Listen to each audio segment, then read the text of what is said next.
50 years. I was 11 in 1968. Many, many years ago for so many people in this audience. As I walked down the hill and had a chance to shake some hands with those folks wearing those Vietnam veteran hats, and God bless you all for wearing them. Welcome home, every one of you.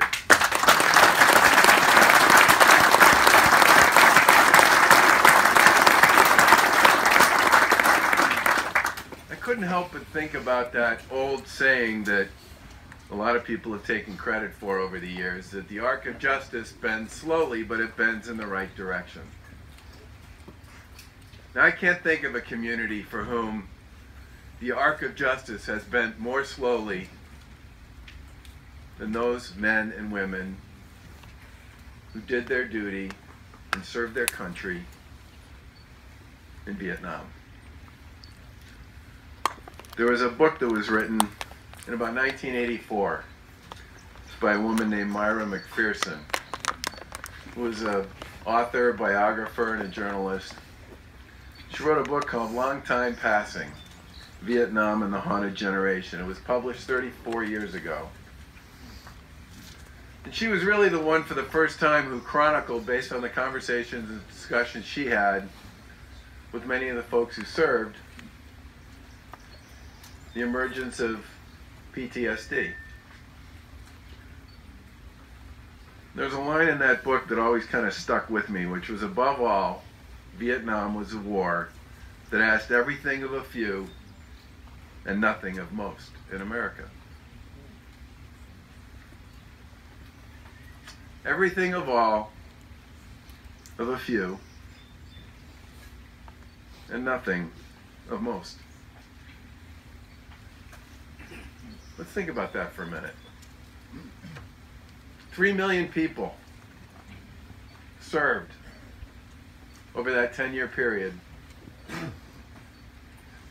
representing this country. And if you go back and you follow the news at the time, and then you compare the news at the time with all the history that's been written since then, the whole notion that the current events, the news, are the rough draft of the way history will ultimately be written, in this particular case, couldn't be more different.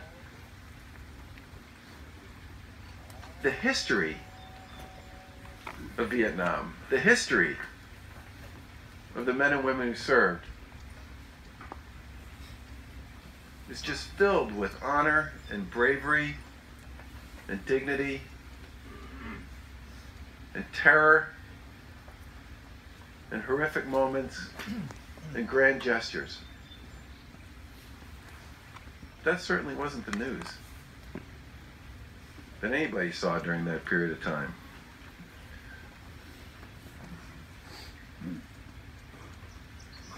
There's another author, a guy named Michael Hare, who wrote a book called Dispatches. In 1977 it was published. And he was the first embedded reporter that I certainly remember. And a lot of people say his book was the best book ever written on the war in Vietnam, because he captured, in many respects, all of the elements of the circumstances and the situations and the emotions and the conflict on the ground, as those people who were on the ground saw it and fought it on both sides every day. And in 1989, which was 29 years ago, he said, "All the wrong people remember Vietnam. I think all the people who remember it should forget it, and all the people who forgot it should remember it."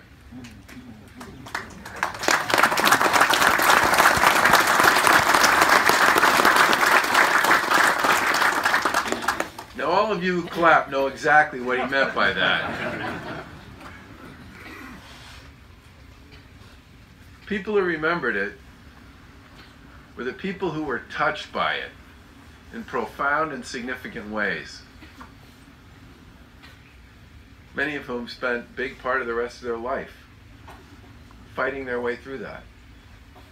When Tommy Lyons talks about the haunting sensibility that he feels for those who never got welcomed back,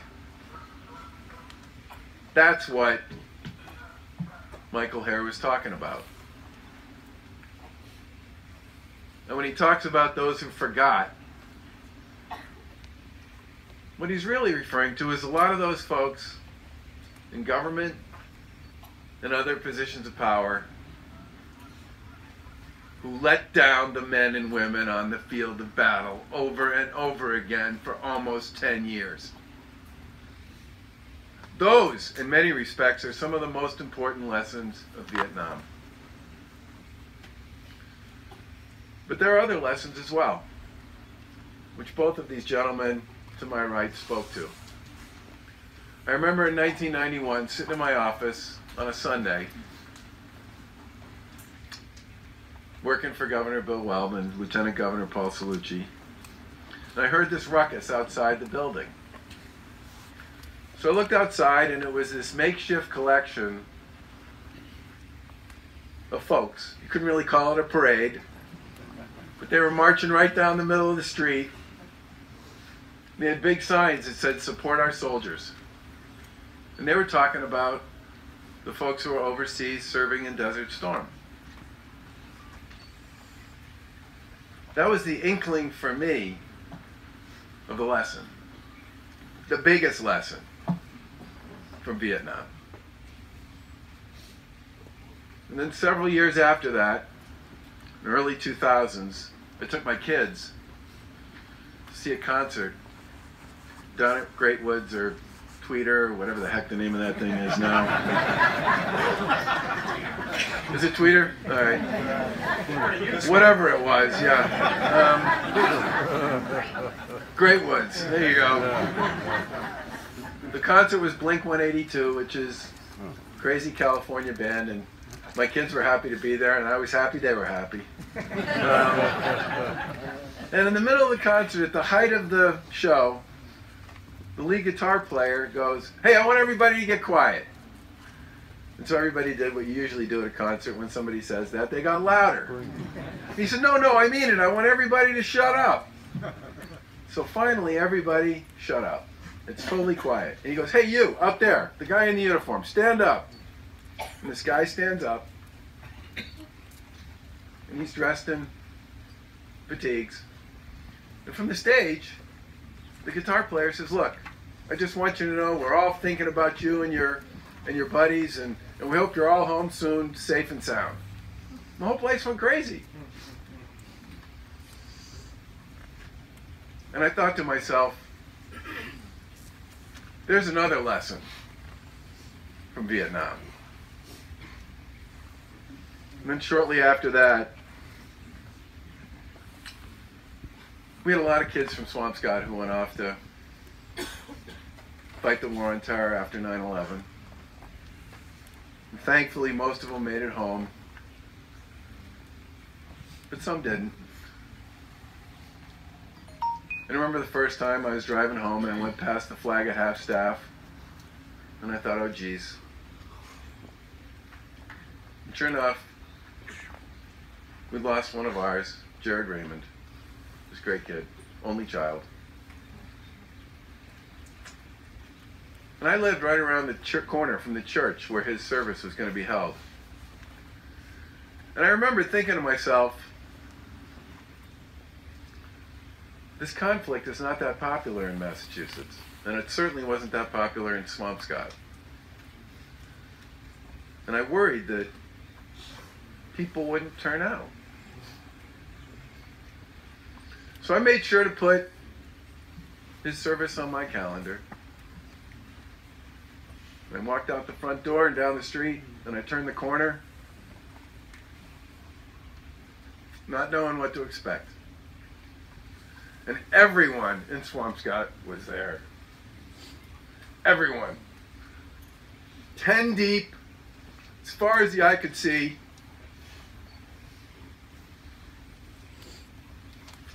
Everybody was there. For Jared, for his mom, and for all those kids. who said, let's go. I'm in. To serve this country and preserve its freedoms. And that line of people went from the church all the way to the cemetery. American flags were popping up on the ground like tulips. That was 12 years ago. And that's when I thought the arc has bent. The arc of justice for the men and women of Vietnam bent. All the way to the right, where it belonged. Now it's hard for me to know what to say to all of you who gave so much and got so little. Who didn't get the warm embrace that you deserved, that you earned for all of us when you came home.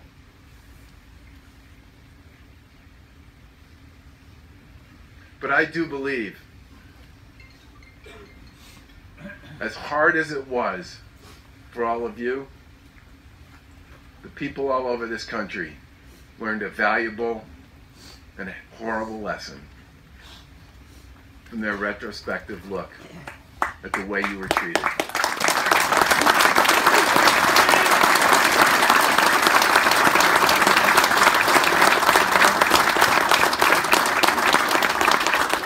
And I take great pride in the fact that no state does more for its veterans than the Commonwealth of Massachusetts does.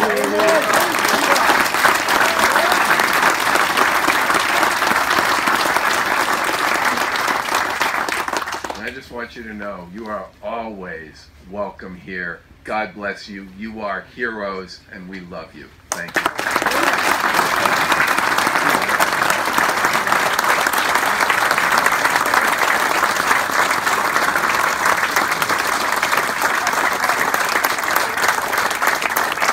And I do have a proclamation here.